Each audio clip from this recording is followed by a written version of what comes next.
The talk is on functional safety, and it's really an overview of the feature set and toolkit that we have surrounding ADCs, for ADCs that can be used within functionally safe designs. So the session will review the diagnostics included on some of our precision ADCs. We will discuss their importance in standard industrial applications. The session will also discuss the value of these diagnostics when designing functionally safe systems. I will use the AD7124, which is a precision 24-bit sigma delta ADC, to highlight the value of these diagnostics. The objective of this session is to understand how the diagnostic is used in a typical application, whether it is a functionally safe design or not. For a functionally safe system, you should learn how the diagnostic helps when designing such a system, and also know what other information customers may want for such a design. I will introduce the AD7124, as everyone may not be familiar with the part. This part is a precision 24-bit sigma delta converter, and the part is really a system on a chip. So along with the converter, the part has a PGA, it has flexible filtering, it has excitation currents, and on-chip reference. So really it has all the building blocks needed for standard industrial applications, such as RTD, thermocouple, or strain. It also has power modes on chip, so this allows the customer to tune the system, so they can tune the part for low power type applications, such as smart transmitters, or tune the part for higher speed for applications such as process control. So the main industrial applications would be transmitters and input modules. And for both these systems, the key priorities have always been power and feature set.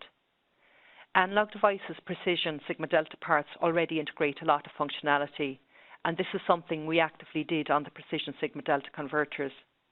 However, there is now an additional requirement from the field, and that is to have diagnostics integrated on chip. So we have received feedback that integrating diagnostics is really useful for our customers. In a functionally safe design, a lot of checks are needed to ensure that the ADC is functioning correctly. So a system may need 2 ADCs and 2 references for a single channel. For customers who are not designing for functionally safe systems, the diagnostics also add value, because the diagnostics give a more robust serial interface. They allow the customer to check the complete system to confirm that the PGA is still working as expected, for example. They also allow the customer to check that the sensor is connected and that the external reference is present. So the diagnostics are really useful for any system, not only functionally safe systems. So let's look at the diagnostics included on the AD7124. There are several diagnostics on the serial interface. The first is CRC on the read and write operations. If any bits are corrupted during read and write operations, this is detected. The microcontroller and the AD7124 can then detect that the data has been corrupted, and they can abort the data. So only valid commands are processed by both the 7124 and the microcontroller. The registers being addressed during read and write operations are also checked. So if the user tries to access a register which is not a user register, the AD7124 sets a flag. The user is not allowed to access the register. Also, if the user is writing to the AD7124 and addresses a register which is not listed in the datasheet, the write operation is abandoned by the AD7124. An error flag is set so the user knows that the address was incorrect. All registers on board the ADC are 8-bit, 16-bit or 24-bit, and all data transfers will be a multiple of 8. The S-clock counter counts the number of S-clock pulses in each data transfer. If the number of S-clock pulses is not a multiple of 8, an error flag is set. The ADC ignores the data, so it will not act on the data. The AD7124 also has an 8-bit status register. The contents of this register can be appended or attached to the data conversions. The status register contains an error bit which is set if any of the errors occur. The user can then read the error register to get more detail on the actual error that has occurred. The status register also identifies the channel from which the conversion came, and this is really useful when using multiple channels. It ensures that the customer knows which channel the conversion corresponds to. On the precision sigma delta converters, the serial interface is a state machine. The part expects a certain number of S-clock pulses, and on the older parts, a wrong number of S-clock pulses could cause data to be written to the wrong register, and this would eventually cause the part to lock up or to become asynchronous. All the diagnostics that I've mentioned mean that the serial interface is much more robust and is less likely to lock up or become asynchronous. Customers have always been concerned that bits may change in the on-chip registers, and the AD7124 includes a CRC check on the register values themselves. So every time a register value is changed by the user, for example, gain is changed or output data rate is changed, the device calculates a CRC on the register contents, and this CRC value is saved. The ADC then performs further CRC checks periodically and compares the calculated value against the saved value. If the two values are different, this flags that an error has occurred and an error flag is set. The power on default values are held in ROM. The AD7124 knows the expected CRC result from the default values. On power on, the AD7124 checks these default values in ROM, so it does a CRC check on them, and it compares the result against the expected value. If the register values have changed, then an error has occurred and an error flag is set. So this check ensures that the default values are as expected. So if those default values are corrupted somehow, the customer will be informed. Another key diagnostic is the protection of test registers. Customers are locked out of these registers on the AD7124, and they cannot change the values in these registers. So we have discussed serial interface diagnostics and register diagnostics. The next functions check the signal chain. The analog and digital power supplies, the analog inputs, and the reference, whether it's internal or external, can be supplied to the ADC. Therefore, each of these voltages can be checked. For example, AVDD can be used as the reference to the ADC. The voltage on the analog inputs and the reference inputs can then be checked. The AD7124 generates an internal 20 millivolt signal also. This signal is not accurate, but it is useful for checking the PGA. So for example, if the PGA gain is increased by a factor of 2, the output conversions should increase by a factor of 2 also, so the functionality of the PGA can be verified. Another really valuable feature for testing the signal chain is cross-muxing. So with cross-muxing, any input pin can be configured to be a positive analog input, and any input pin can be configured to be a negative analog input pin. So therefore voltages on the different pins can be checked. So this diagram shows the configuration for a typical 4-wire RTD. With cross-muxing, the voltage on each pin can be checked, and this confirms that the sensor is connected to the ADC correctly. By swapping the AN plus and AN minus pins, the customer can use the conversion to check the multiplexer also. So with the inputs inverted, the conversion should also be inverted, and this test checks for stuck bits in the multiplexer. When an overvoltage or undervoltage occurs, the ADC will output all zeros to indicate an undervoltage condition and all ones to indicate an overvoltage condition. In addition, the 7124 uses a comparator circuit to check the absolute voltage on AN plus and AN minus. This is a continuous check, so it does not interfere with the conversion process. So the voltage on AN plus and AN minus are compared to the power supplies AVDD and AVSS. Another main concern for customers using sigma delta ADCs is that the modulator may saturate. The modulator outputs a bit stream which consists of ones and zeros. The analog input applied to the ADC is attenuated to ensure that the modulator always sees a stream of ones and zeros. That is, the modulator should never output continuous ones or continuous zeros. And if the part does output a stream of ones or zeros continuously, then the modulator is saturated. So the diagnostic on the AD7124, it monitors the number of consecutive ones or consecutive zeros in the bit stream. If more than 20 consecutive ones occur or more than 20 consecutive zeros occur, then the modulator is saturated and an error flag is set, so the user is informed that saturation has occurred. The calibrations are also monitored to ensure that they occur correctly. If a calibration does fail, a flag is set to indicate the fault condition to the user. Also note that the offset and gain registers are not updated if a fault occurs, So the 7124 protects itself against fault conditions. On the AD7124, there are multiple power supply checks. So this part has an analog LDO and a digital LDO on chip, and these LDOs require an external 0.1 microfarad decoupling capacitor.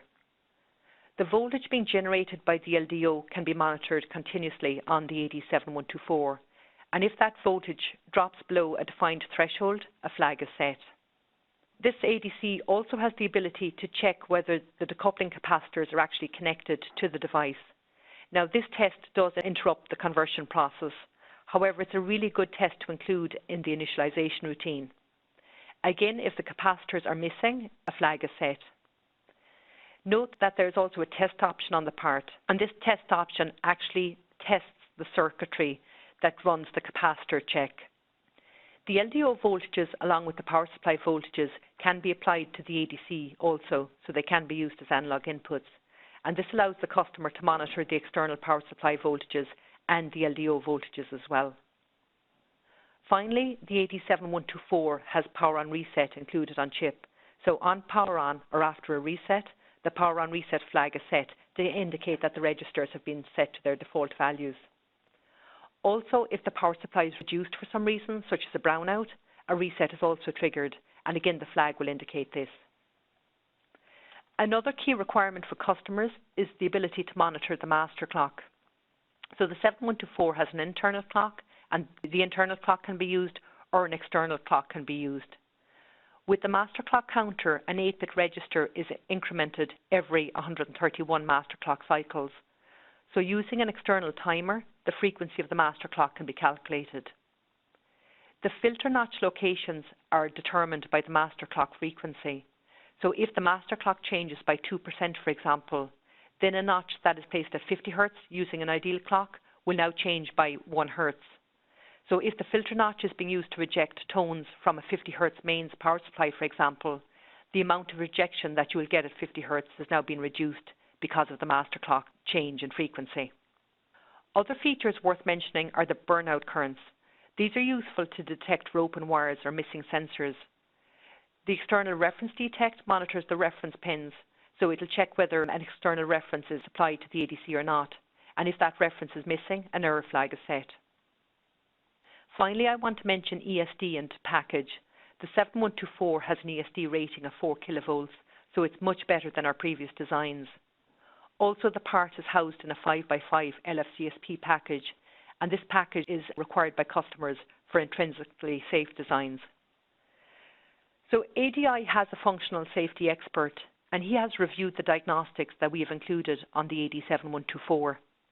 To achieve a SIL2 rating, a design must provide over 90% diagnostic coverage. So if a traditional ADC was used for a SIL2 type system, then you would need 2 ADCs. One 7124 gives 99% coverage. So one 7124 can be used to develop a SIL2 type system, or you could use 2 of these devices to develop a SIL3 redundant system. So using a part such as the AD7124, which is all the diagnostics embedded on the part, leads to cost savings and area savings.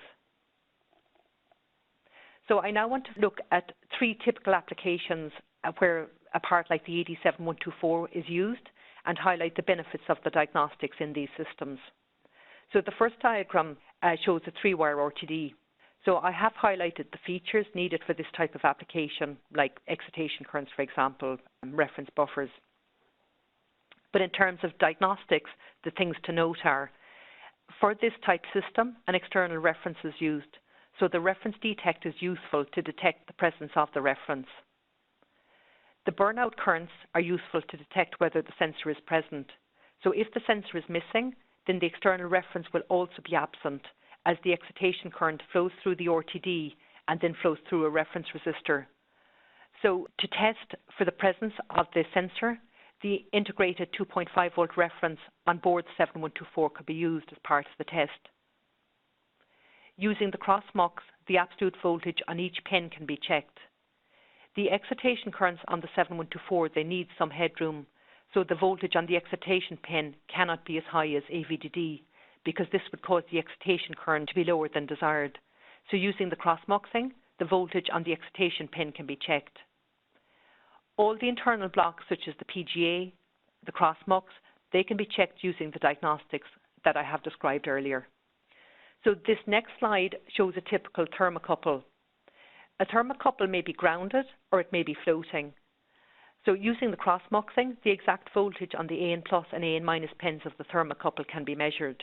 So the user can detect that the bias is present, be that grounded bias or an applied bias voltage.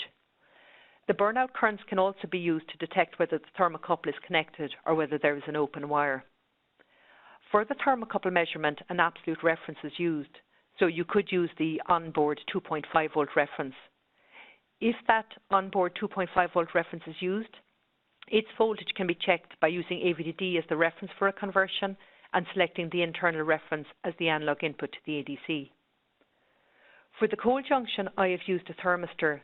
It is excited by one of the excitation currents, and the system is rate symmetric in that the excitation current supplies both the thermistor and it also supplies a precision resistor, that resistor being used to generate the reference voltage.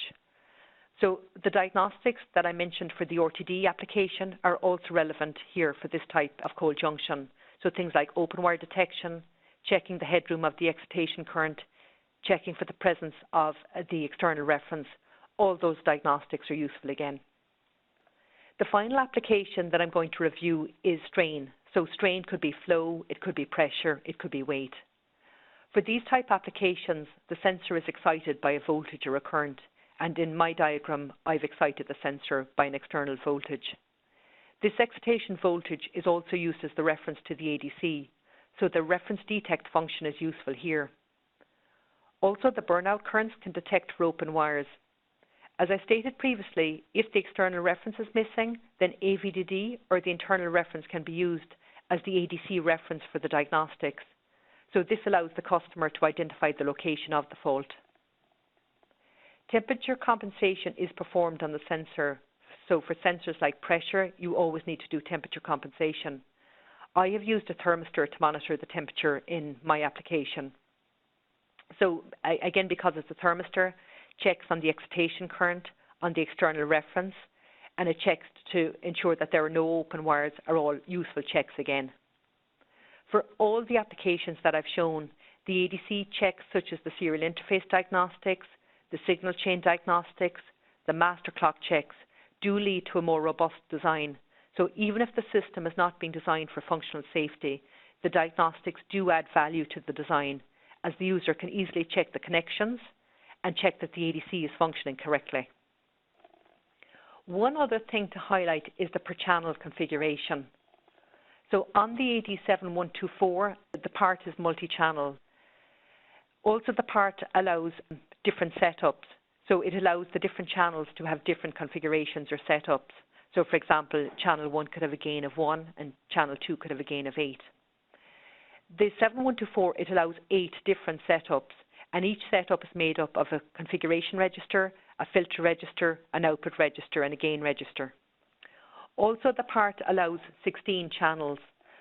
So a channel can be an analog input or it can be a diagnostic. So for example, in terms of diagnostics, the power supply could be monitored or the internal reference could be monitored. Each channel, as I said, can be assigned one of the 8 allowed setups. So a customer can interleave conversions of analog inputs with diagnostics. Between conversions of the sensors, diagnostics can be performed. Also note that the diagnostics can be operated at a faster output data rate, so then they do not add a lot of time to the overall throughput of the system. So the ability of per channel configuration allows the customer to interleave diagnostics with conversions. And as I said, because of the ability to have multiple setups, those diagnostics can be run really quickly, so they're not adding a lot of time or overhead to the overall conversion process. So to summarize, the 7124 has multiple diagnostics on chip, and these diagnostics definitely simplify the design when designing a functionally safe system. However, they also add value for a standard system, as they do lead to a more robust design where sources of error can be easily detected. And I demonstrated this when reviewing typical applications which would use the AD7124. Now, as I've said, the 7124 on-chip diagnostics provide 99% coverage in a system. The user can select which diagnostics they want to use. So each diagnostic can be turned on or off, and the user has complete flexibility when choosing the diagnostics for their system. For functionally safe systems, additional information such as details on the fab process and fit rates are needed. Finally, Emc Robustness is another area that Analog Devices is focusing on. So just in terms of tools, we have several support tools in place for the AD7124. Both parts, the AD7124-4 and the 7124-8 are now released, and we have evaluation boards and IBIS models available. Note that we're also designing an active functional model, so this is a model that will be online for the AD7124, and the model will allow you to see the noise performance for different output data rates, different power modes, different filter types, and it will also show how the different filter types affect 50-60 Hz rejection and affect settling time.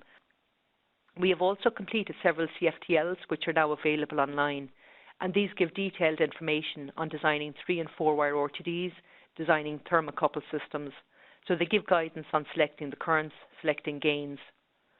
We also have two notes, CN0382 and CN0376, and they provide system-level information. So along with detail on the sensor, they provide really good information on power generation and isolation. So the tools really help in understanding the AD7124. So that concludes the webinar. You should now understand the different diagnostics implemented on the AD7124 and how to use these diagnostics to design a robust system.